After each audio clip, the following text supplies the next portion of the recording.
Right, so let's get into this. Our book club recently stumbled upon this really charming children's story over on Amazon. Ah, yeah. Which one? It's called Alana and the Honu by H.A. Bustos.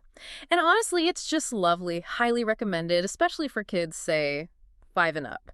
Okay. It's, a really heartwarming island tale, but it also kind of subtly weaves in these bigger themes like compassion, responsibility, and this lasting bond between a girl and a sea turtle. This sounds interesting. It's fascinating, actually, how much uh, wisdom you can sometimes find packed into what looks like just a simple, cute story. Exactly. Makes you wonder, what can a story like this really teach us? About, our relationship with nature, maybe the power of kindness. That's precisely what we want to explore today, kind of unpack Alana and the Honu and see what insights are tucked away in there. You might be surprised, actually, at the layers you find in what seems like a straightforward kid's book. Okay, I'm intrigued. Where does the story start? So we meet Alana. She's this spirited 6-year-old girl living with her mom near Kailua Beach on Oahu. Beautiful spot. Right. Her mom loves to surf, usually the smaller waves in Kailua Bay. And Alana's always there, spends her days on the white sand, kind of keeping an eye on her mom, and she's always watching out for these rogue waves, as she calls them. Cute. So a strong connection to the beach, to the ocean, right from the start. Totally. But then the story introduces this bit of conflict almost immediately. It sets things up nicely. How so? Well, one day Alana's walking on the beach and she sees these, the book calls them mean kids on beach bikes. Okay. And they're just like speeding past, kicking up sand, and worse, they're tearing out the native grasses from the sand dunes as they go, just ripping them out. Wow. Okay, so not just being kids, but actually being disrespectful to the place. Exactly. It's a direct hit on the, fragile shoreline environment. And it sets up this contrast with Alana's whole attitude. And I bet that ties into some deeper ideas in the book. It does. It leads right into this foundational Hawaiian belief that the author weaves in beautifully. Which is? The story says, in the islands, we believe that the ocean remembers and that what you give to it, it gives back. Sometimes when you least expect it, but always when you need it most. That's powerful. So it's not just a nice saying. It's like central to the whole story. Completely central. It kind of sets the stage for everything that happens later. This idea of a deep connection, maybe even a spiritual one with nature. And a sense of reciprocity. Kindness isn't just lost, it circulates. Right. And you see Alana living that idea right away. When she sees what those kids did to the grass. Yeah. What does she do? She doesn't just walk past. She actually gets down and tries to bury the roots back into the sand, trying to fix it. Ah, that's telling. Yeah, it's this small act, but it connects directly to these core Hawaiian values the book mentions, like mālama, āina. Which means caring for the land, respecting it. Exactly. And kuleana, which is like responsibility, your personal duty. So she feels that responsibility even at 6 years old. She does. It shows this innate connection she has. A simple act of compassion. But does something come from that specific act? It does. It's right then, while she's tending to the dunes, doing this mālama āina, that she finds something amazing. Okay. She sees some old, broken sea turtle eggshells, but then one of the broken shells starts moving by itself. Whoa. Seriously? Yeah. She lifts it up carefully, and inside is this tiny, tiny baby sea turtle, a Honu. But it's clearly too small, too weak. It wouldn't survive alone. Oh, wow. So a miracle, but also a problem, a responsibility. Right. An immediate challenge to that kuleana she just showed. And what does her mom say? How does she react? That's a really key moment. Alana runs to her mom with the tiny Honu, and her mom, well, she checks the nest area first. To make sure it was really abandoned. Yeah. And it was. So she doesn't hesitate. She just looks at Alana and says, "Don't worry, Alana. Let's take it home and care for it." That's wonderful. So she supports Alana's instinct. Totally. It reinforces that compassion.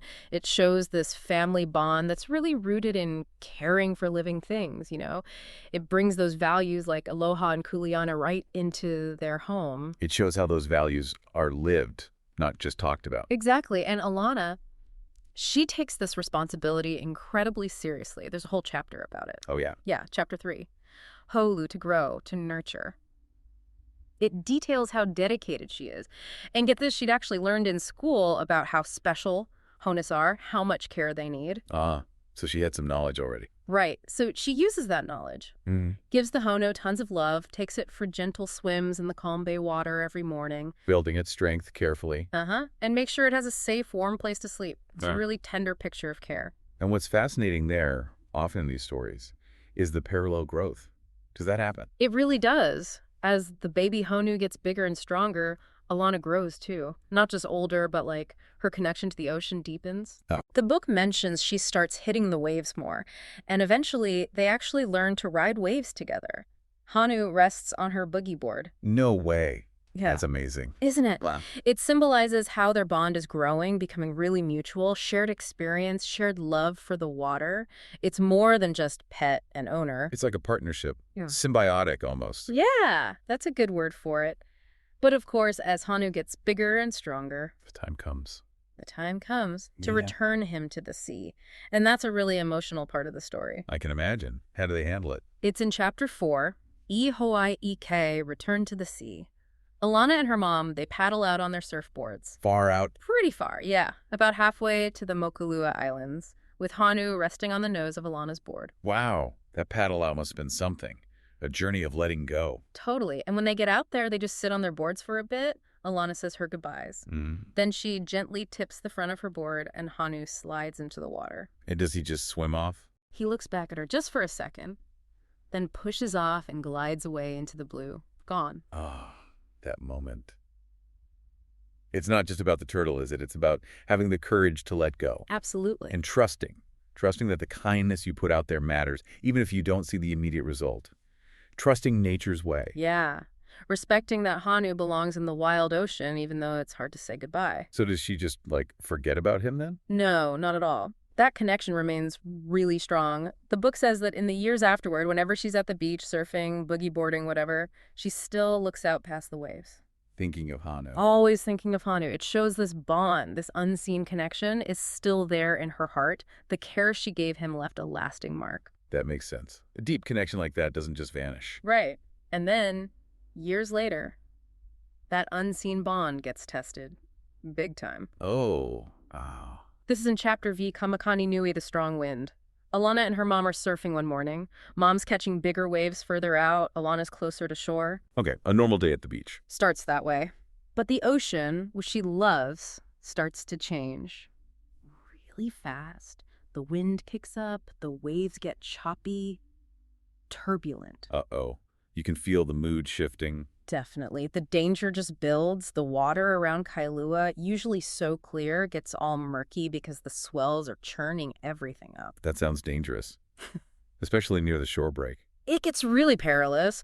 Her board is bucking around. The tide's pulling her out. She loses sight of her mom. No.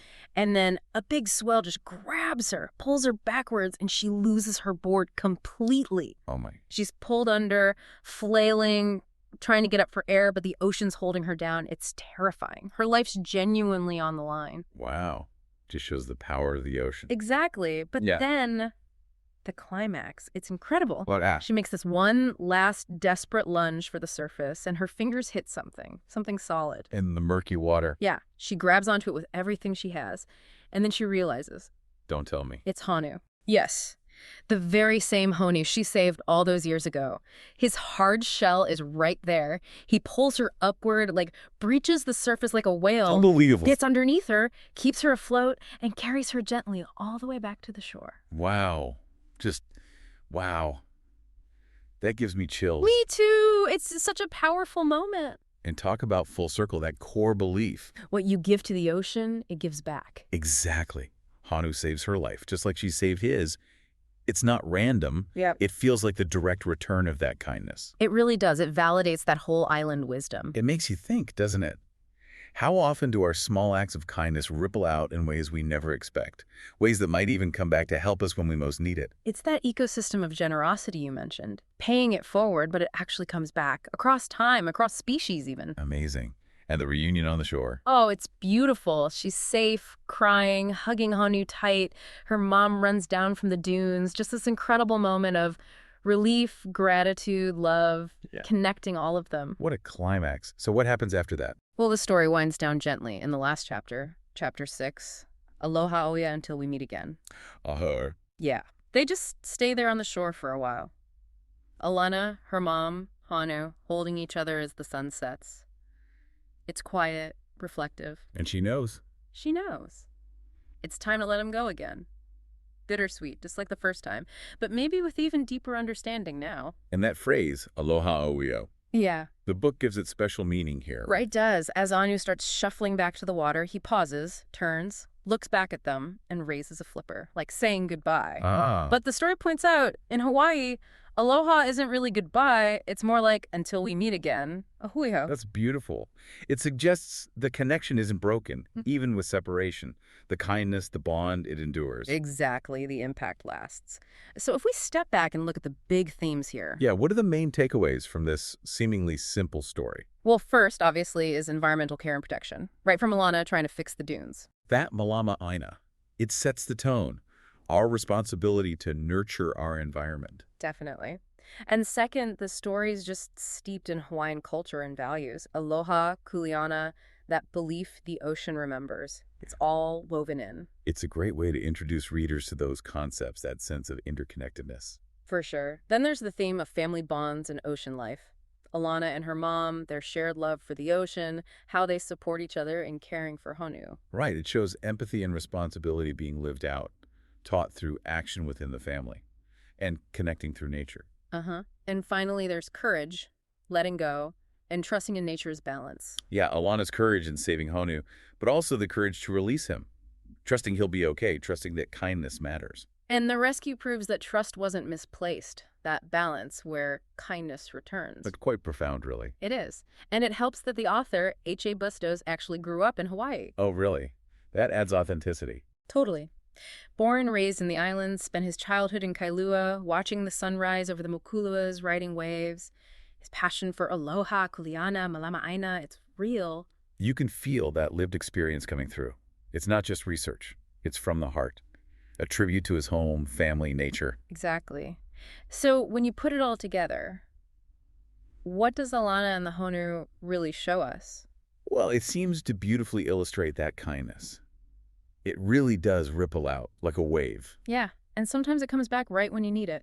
It's a powerful reminder of that deep connection between us and the natural world, and how simple acts of care can have, well, immense power. Giving back, paying it forward, it matters. It really does, which kind of prompts a question for all of us, doesn't it? Like what? Like, in what ways can you practice mālama āina in your own life? Or just show kindness, maybe in small ways, that might ripple out and return unexpectedly? That's a good thought. And how does a story like this maybe inspire you to nurture the things you love? Whether it's a person, a place, even just an idea. Thinking about how those small beginnings can echo. Yeah, definitely something to reflect on. So, bottom line, if you're looking for a really beautiful, heartfelt story, one that teaches kids, and let's be honest, adults too, about responsibility, love, respecting nature. That sounds like a great choice. We definitely recommend checking out Alana and the Honu by H.A. Bustos. It's really quite special, a lovely read. Sounds like it resonates long after you finish the last page. It really does. Kindness that echoes.